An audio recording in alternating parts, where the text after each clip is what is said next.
नमस्कार, मैं हूं संजय मेरे दी महान्यूज में आप सभी का स्वागत है।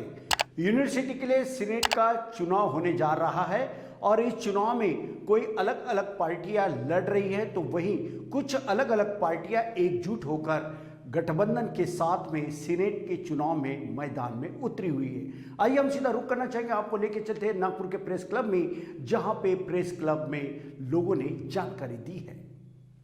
दर्शकों नमस्कार, इस समय में महान्यूज की टीम प्रेस क्लब में हम आपको बता दें कि सीनेट का इलेक्शन होने जा रहा है और ये तमाम जो लोग देख रहे हो आप, ये अलग अलग पैनल से है, मगर ये सब एक आए हुए और इस मंच के माध्यम से ये आने वाले दिनों में यूनिवर्सिटी में कुछ बदलाव करना चाहते हैं। इस समय हमारे साथ में बबन राव जी तायवाड़ जुड़ चुके हैं, उनसे जानना चाहेंगे। तायवाड़ साहब, जिस प्रकार से ये अलग अलग संगठन एक मंच पे आया है, ये आने के पीछे का उद्देश्य क्या है? उद्देश्य यही है कि एक जो पर्टिकुलर विचारधारा है, उस विचारधारा को लेकर हम लोग अभी तक लड़ते थे, अलग अलग लड़ते थे और उस कारण हमारे में डिवाइड एंड रूल होता था।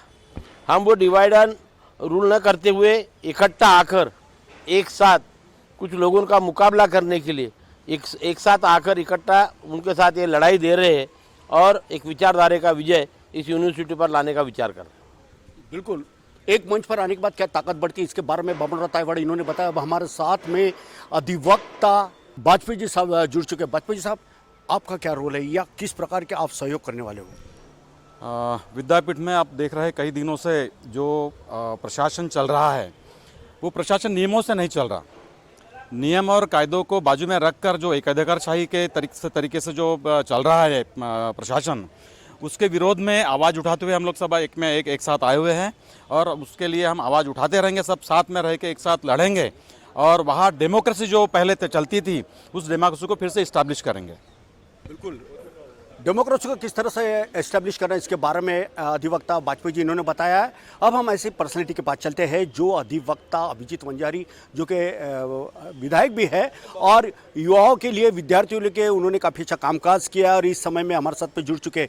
वंजारी साहब, ये बताएं कि जो चुनाव होने जा रहा है उसके अंदर सबसे बड़ा चैलेंज क्या है? नहीं, चैलेंज कुछ है नहीं है, लेकिन जैसे हमारे मित्र ने बताया कि डेमोक्रेसी फिर से हमको रीइंस्टेट करानी है नागपुर विद्यापीठ में, क्योंकि अलग अलग प्रकार की जातिवादी संगठनों का इंटरफेरेंस नागपुर विद्यापीठ में बड़े प्रमाण में बढ़ गया है और कहीं ना कहीं विद्यापीठ के उसका जो मूल तत्व है उसको कहीं ना कहीं ठेस पहुंची है। इसलिए हम लोगों को फिर से एक बार डेमोक्रेटिक पैटर्न के माध्यम से वहाँ पर अच्छी चीज़ें लानी है। इसका हम प्रयास ये चुनाव के माध्यम से कर रहे हैं। अच्छी चीज़ लाने की बात अधिवक्ता अभिजीत वंजारी ने की। इस समय हमारे साथ में अग्रवाल जी भी जुड़ चुके हैं। अग्रवाल साहब से भी जानना चाहेंगे, सर आप कितने आश्वस्त हो इस चुनाव को लेकर, क्या शक्ति बढ़ी है आपकी? मैं पूरी तरह से आश्वस्त हूँ कि हमारी शक्ति बढ़ी ही नहीं है, हमारी महाशक्ति है और ये महाशक्ति के आगे कोई टिक नहीं सकता। जहाँ चुनाव है, चुनाव में डेमोक्रेसी इम्पॉर्टेंट है। डेमोक्रेटिक पैटर्न पे जो लोग इलेक्टोरल के माध्यम से, कॉलेजियम के माध्यम से जो जुड़े हैं, हमारे ही कैंडिडेट का वो सिलेक्शन करने जा रहे हैं, क्योंकि हम कोई प्रेशर टेक्निक से काम नहीं करते, हम विलिंगनेस क्रिएट करते हुए काम करते हैं। इसलिए हम ऐसा समझते हैं कि हमारे सारे कैंडिडेट चुन के आने वाले हैं और उसके बाद में विद्यापीठ के विकास में सारे साथ मिलकर काम करेंगे।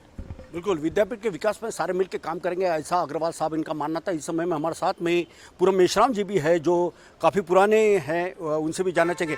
मेश्राम साहब, किस प्रकार की पॉलिसियाँ चलती है विद्यापीठ में?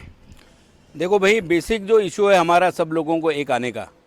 आज देश में जो नया शैक्षणिक धोरण लागू कर रहे हैं, वो नए शैक्षणिक धोरण से इस देश का बहुजन, दलित, आदिवासी और जो वंचित और गरीब समाज है उसको शिक्षा से वंचित करने का ये बहुत बड़ी राष्ट्रव्यापी स्वरूप की साजिश है और वो इसको इम्प्लीमेंट करने की जिम्मेवारी जो है यूनिवर्सिटी को दी है।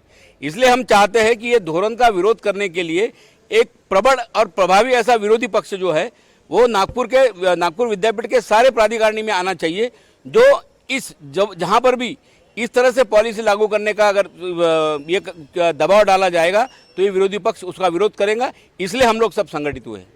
बिल्कुल, संगठन की अपनी ताकत होती है, जो संगठित होते हैं उन्हें उनका कोई भी बाल बाका नहीं कर सकता, ऐसे कहा जाता है। और इस समय में चौधरी जी भी हमारे साथ में हैं। सर, आप कितने आश्वस्त हो? पूरे 100% हम आश्वस्त है कि हमारा पूरा पैनल चुन के आएगा। महाशक्ति जब इकट्ठा होती है तो वो एक बिजली की तरह चमकेगी। बिल्कुल, महाशक्ति जब आती है तो बिजली की तरह चमकेंगे, ऐसा ही ना माना। ये तमाम लोग हमारे साथ जुड़ चुके हैं। लेकिन एक बात तो मैं बता दूं कि आए दिन जिस प्रकार से यूनिवर्सिटी में जो वो कामकाज जो हो रहे हैं वो कहीं ना कहीं विद्यार्थियों के हितों में नहीं हो रहा है। इस बात को ध्यान में रखते हुए आने वाला जो सीनेट का जो इलेक्शन होगा काफ़ी महत्वपूर्ण होने वाला है और ये तमाम लोगों को विजयी बनाए, ऐसे इन्होंने अपील भी की है, क्योंकि घोड़ा मैदान जो नज़दीक है। अब देखना ये होगा क्या चुन के आने के बाद ये लोग जो वायदे करते हैं ये अपने वायदों पर खरे उतरेंगे या फिर ढाक के 3-5 जैसा ही काम होगा। नागपुर के प्रेस क्लब से कैमरा पर्सन सुभाष बुटले के साथ संजय मिरदी, महान्यूज, नागपुर।